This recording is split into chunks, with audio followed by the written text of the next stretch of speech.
Welcome back to Cambridge House Live. I'm Vanessa Collette here at the Vancouver Resource Investment Conference, and we're joined by Marin Katusa, Chief Investment Officer for Casey Research and author of the New York Times best-selling book, The Cold War. It's great to see you, Marin. My pleasure.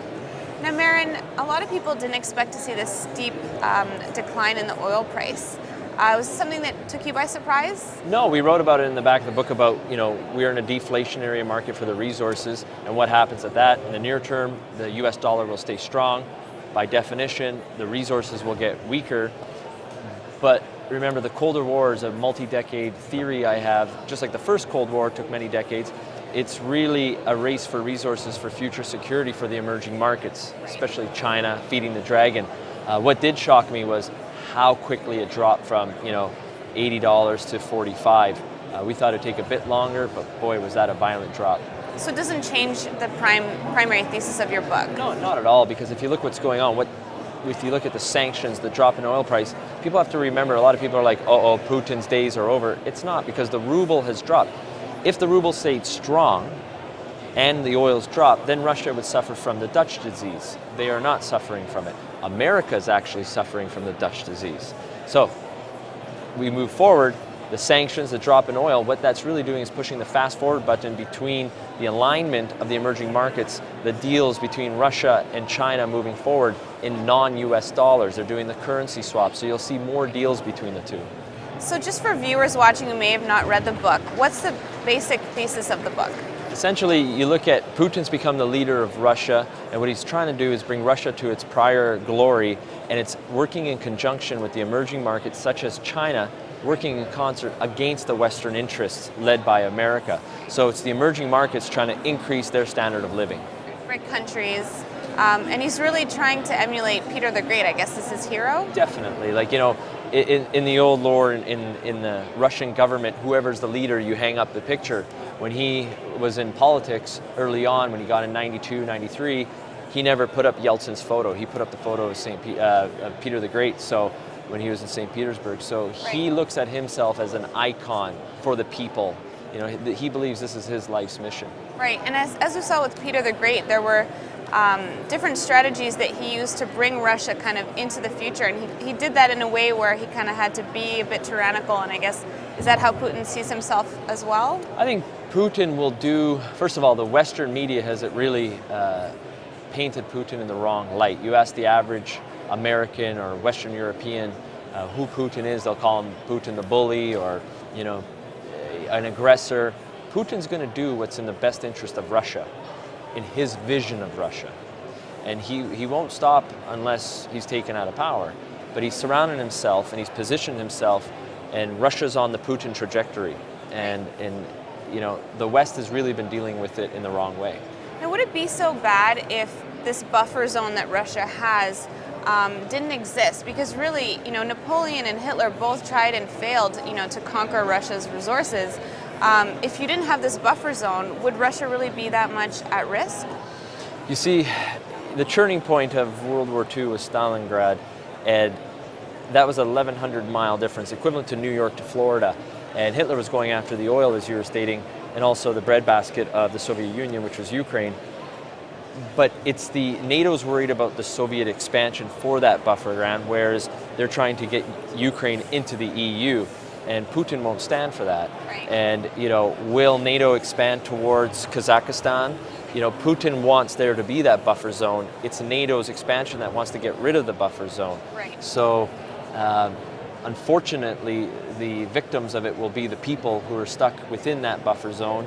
And we see what's going on in Ukraine. It's going to get worse before it gets better. Right. And do you think the West is threatened by the CES and its potential expansion to include other players such as Iran and Pakistan? Definitely.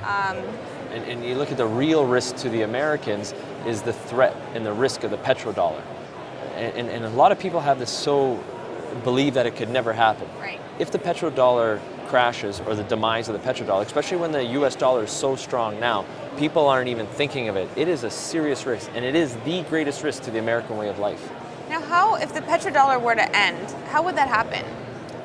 We know that the Saudis basically agreed to sell and settle all oil transactions in in US dollars. So that was a result of Nixon's move of sending Kissinger after he closed the gold window. But at the time, the Americans were the #1 consumer of OPEC, of Saudi oil. Right. US has gone from the #1 consumer to now a major competitor to OPEC. Now China is the #1 consumer or customer of the Saudi oil. And it really comes down to the future growth. So now we see a three-way war between OPEC, or the Arab Gulf states led by Saudi Arabia, the North American shale sector led by the US, right. and then you got Russia.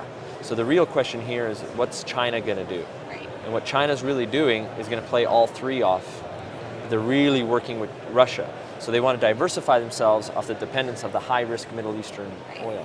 Now, there are a lot of theories right now as to why the oil price has come down so steeply.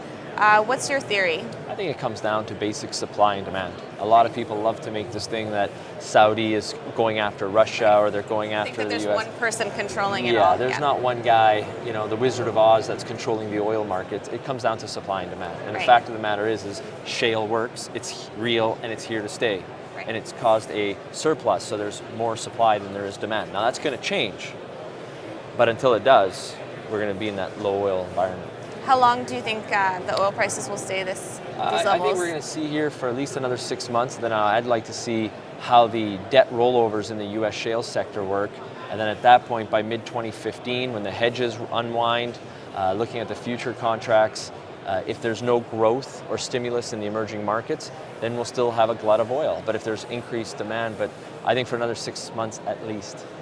Now, what should investors be watching for in the junior oil sector? I think you've got to be really careful about the debt exposure to these companies. This is something I've been writing for a while, and you can't make up your cash flow losses through more volume, and stay away from companies that are going to drown in debt. Right. Well, isn't that kind of what OPEC's approach is? They don't want to cut their supply and wait for a higher price. They just want to keep, selling as much at these prices. Especially if you look at Saudi Arabia, Kuwait, they can produce so low prices, and the infrastructure is already built, where the American shale needed that low, quantitative easing. The easy money came in from the private sector. So they're two very different types of geological formation. So, the Saudi Arabia is in what we call the sweet spot in the oil sector.